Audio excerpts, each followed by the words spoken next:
எல்லாம் இதோ நிக்கிறாளே இந்த அன்பரசினாலதான். எல்லாமே அவளுக்கு தெரிஞ்சுதானே நடந்திருக்கு. இன்னும் சொல்ல போனேன்னு வச்சுக்கோங்க, இந்த அன்பரசி தான் எல்லாத்தையுமே நடத்தி இருக்கா.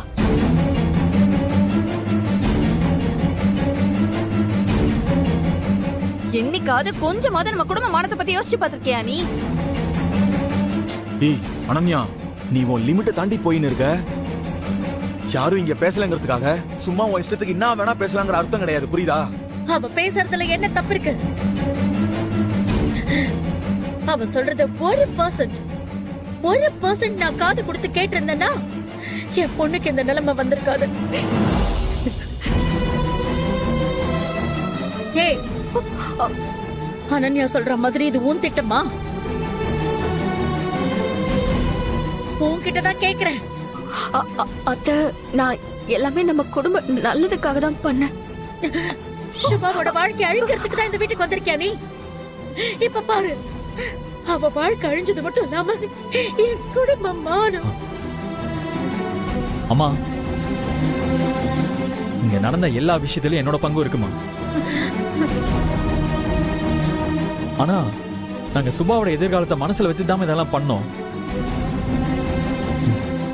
மனோஜும் சுபாவும் ரொம்ப நாளா லவ் பண்றாங்கம்மா.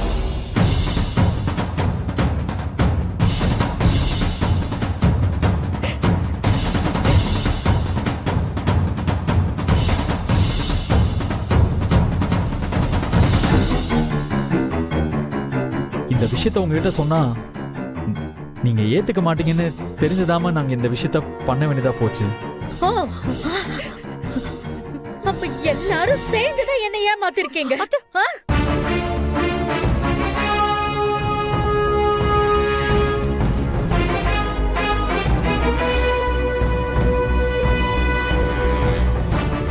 நானும் உங்க அப்பாவும் இவ்வளவு உழைச்சு கஷ்டப்பட்டது உங்க எல்லாருக்காகவும் தான்.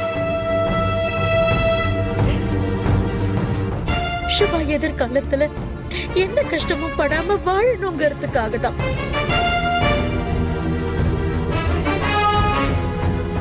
நாங்க இவ்வளவு கஷ்டப்பட்டு பிள்ளைங்களை எல்லாம் எப்படியாவது ஒரு நல்ல நிலைமைக்கு கூப்பிட்டு வந்துடணும் அப்படின்னு தானடா நானும் உங்க அப்பாவும் இவ்வளவு கஷ்டப்பட்டோம்.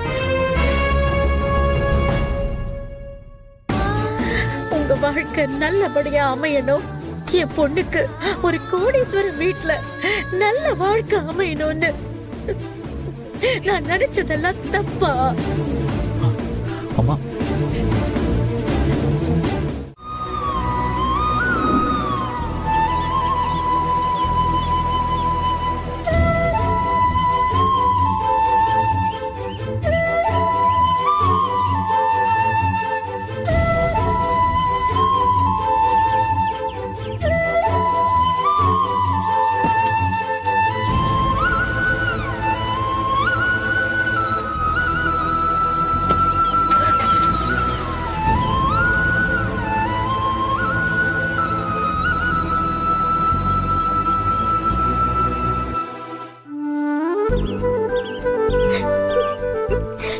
ரொம்ப தேங்க்ஸ் சார்.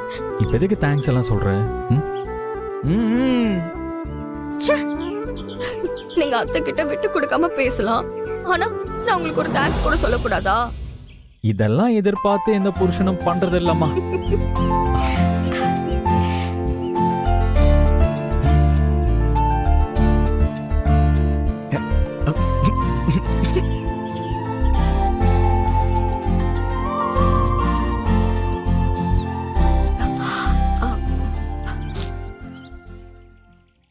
சுபாவையும் மனோஜையும் அத்தை எப்படி ஏத்துக்க போறாங்கன்னு நினைச்சா எனக்கு ரொம்ப கவலையா இருக்கு.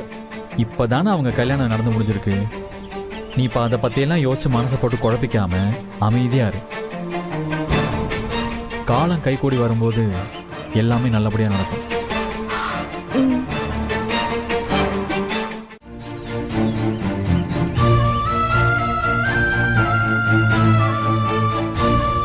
அம்மா, அன்பரசி எதுக்குமா வெளியே போக சொல்றீங்க? அவன் என்னமா தப்பு பண்ணா? டேய், என்னமோ தெரியாத மாதிரி கேக்குற.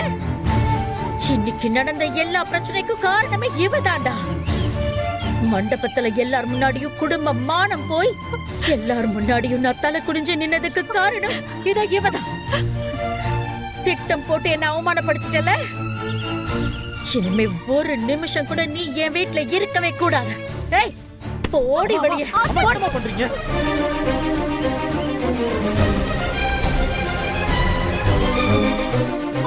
அம்மா ப்ளீஸ் விடுங்கம்மா. நிறுத்துங்கம்மா. முதல்ல அன்னை கழுத்துல இருந்து கையை எடுங்கம்மா.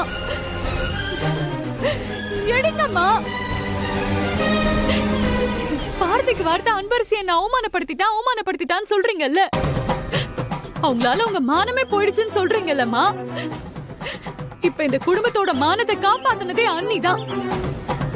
நடந்தது என்னன்னு தெரியாம நான் பண்ண தப்புக்காக அவங்கள தண்டிக்காதீங்கம்மா.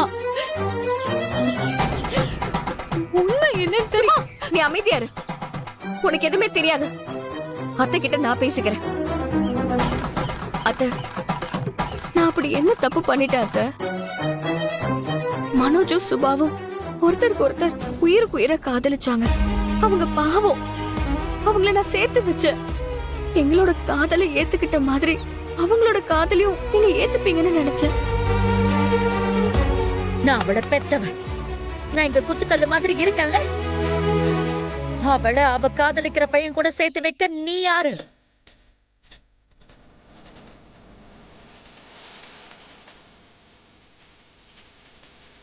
என்ன முட்டாளாக்கி இருக்க. அத்தை, நிக்கிறானே இவனுக்கு பணக்கார விஷம் போட்டு என்ன நம்ப